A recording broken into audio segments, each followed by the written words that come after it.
Step 1. Print out the leku and arrange some of the longer pieces by matching the letters. So A to A, B to B, and so on. Then go ahead and cut them out. Step 2. Get the longer pieces and pin them to the fabric when it's folded in half. So this is cotton. As you can see here, I fold it in half. If you pin this guy, the back side leku, on the fold here, you save yourself a seam, but you don't have to do that. Put the inside of the back and the front panel off to the side, since you only need one of these and do not need to cut it on the folded fabric. When you cut, make sure you leave a seam allowance. That means cutting along the edge here, not right here. Next, open up the fabric and pin your 2 remaining pieces. Note for the back of the inside of the leku, I like to put the selvage here because that way this is going to be on the inside so you won't see it, but this means you don't have to do an extra hem. This is the selvage. Then like before, cut around, making sure to leave a seam allowance. Then take your 2 back side pieces and your front panel, and you're going to sew together at the blue seam. The way I do this is I take the back pieces and I pin them sort of backwards to your front panel. What I'll also take to the sewing machine on this strip is my 2 pieces of the back tail. So I have my 2 pieces here, 2 pieces, and I'm just going to sew along that pink line. So that's all the way down. I pin it. The third thing I'm going to bring to my sewing machine is this guy. If you did what I did and put this on the fold, you won't need to sew it here. But if you didn't, you will need to take the 2 pieces, put them kind of back to back, and sew it together. So as you can see on mine, I have my 2 pieces, but since I did it on the fold, I do not need to sew here. Take this back part and the front one you just sewed and sew them together front to front. This is a piece I've been experimenting with. All right, so you're just gonna lay it over. Since there's no seam here, you don't have to worry about this being the front, but you're gonna lay it like that and then match up all the edges and pin. Notice on the pattern, we're sewing that yellow line right here. Here's what it looks like pinned, and I'm going to take this to the sewing machine. Next, flip it inside out so you can see the right side on the outside and check your seams to make sure that they are secure. I'm happy with the way all my seams are, so I'm going to move on to the next step. This is where it gets a little bit trickier. You're going to take this one and you're going to have the back facing you, and then you're going to take the back tail and you need to pin it together. Now, the way you do this is you want this part to match with this, or as you can see from the pattern, you want to have the squiggly line here match up with the squiggly line there. So the way this looks like practically is I'm going to pin it right here, matching this seam with the center here, and then you're going to pull it and pin it to here. It's going to be a little bit awkward, but that'll give you a nice curve.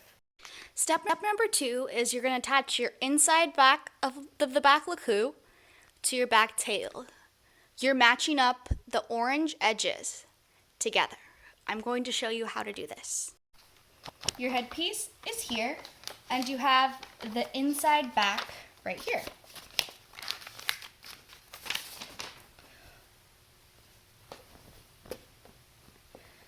So you can still see the basic shape, and what I'm going to do for this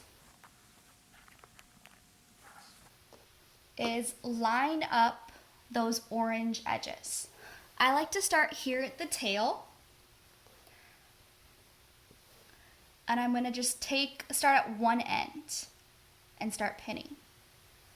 So notice there should be 2 layers of fabric. I'm ignoring this part for now. And I'm gonna pin all the way down.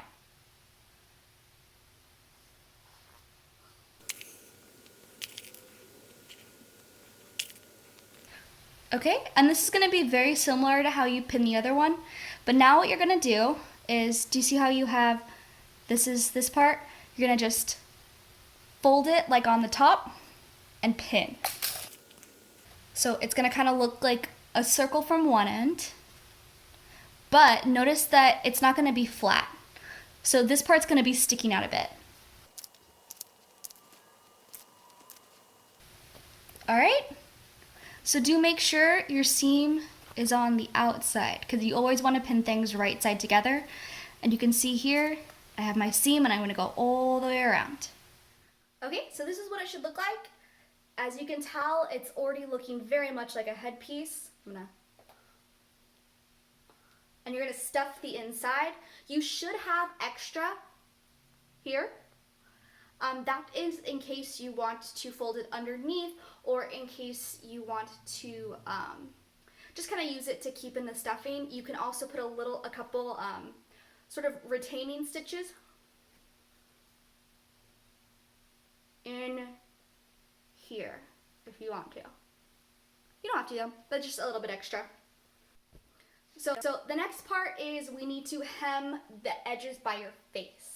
So all I'm going to do is kind of fold underneath here, pin it, and so when you put this on initially, you're going to see that it goes really far down. That's on purpose so that you have lots of extra space. So what I'm going to do is I'm going to take a seam ripper and basically figure out where my forehead is. So it's about here, my hairline, and I'm going to rip these seams like right just like a ½ inch so I can fold the whole thing under.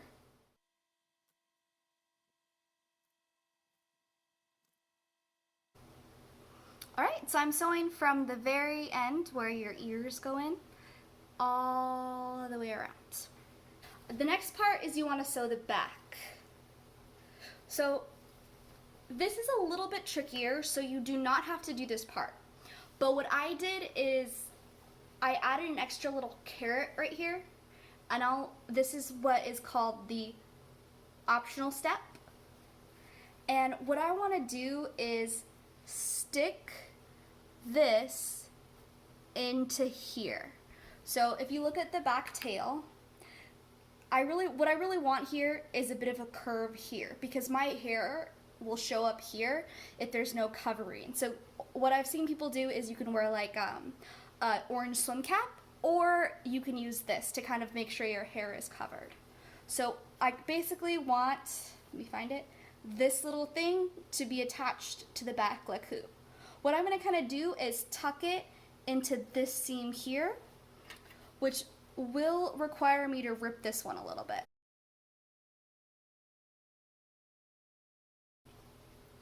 And then I need to stick this end into this seam.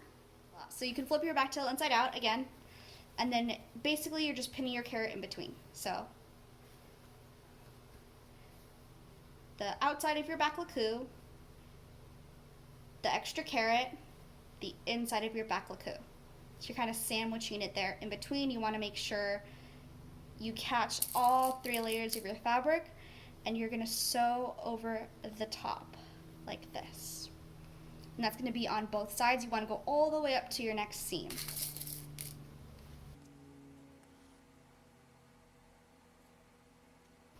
Okay, so I'm going to sew right here. If you do not want to do this step, all you need to do is look at, so here's the whole thing. The next thing you'd want to do is look at the side here, and you just need to hem it. So there's a little extra here that you'll want to hem. So you just like kind of fold it in and sew, and the extra part here, you just kind of fold it in and sew.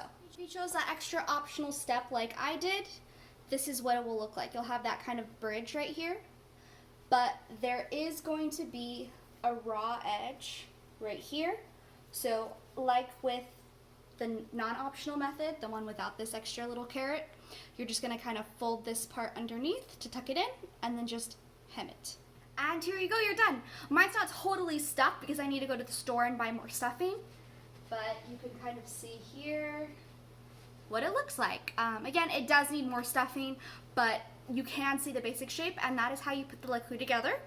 A couple extra steps. I'm not going to show you this right now, but if you want to have a bit of elastic here, say you're worried about when you move around, you're worried that it might show your ears, what you can do is get a strip of elastic about 16 inches long, and you just sew it right here, just up to here, and then you tie the ends behind your leku.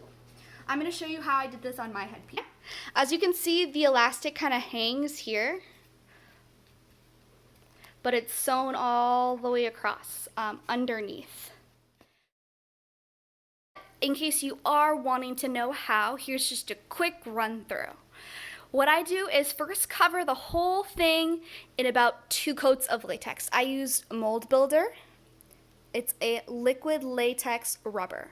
So I did 2 coats of this. I did have to take out the stuffing before you coat it in latex, just because when it lies flat, it just is easier to coat. Once you have the 2 layers and they've totally dried, all you have to do is paint it with acrylic. So you'll need a white acrylic base. What I usually do is I mix like about a glob of this stuff with some of the white paint or the blue paint. I'm sorry I don't have exact measurements. I kind of just eyeball it. The glob of latex gives it a little bit more elasticity and a little bit more shine, so everything looks nicer. So you have this. I do, in fact, tape my lines for the initial paint because I find that when I do that, my lines are a lot cleaner. And then you do touch-ups from there. I hope you enjoyed my tutorial and have fun being Ahsoka.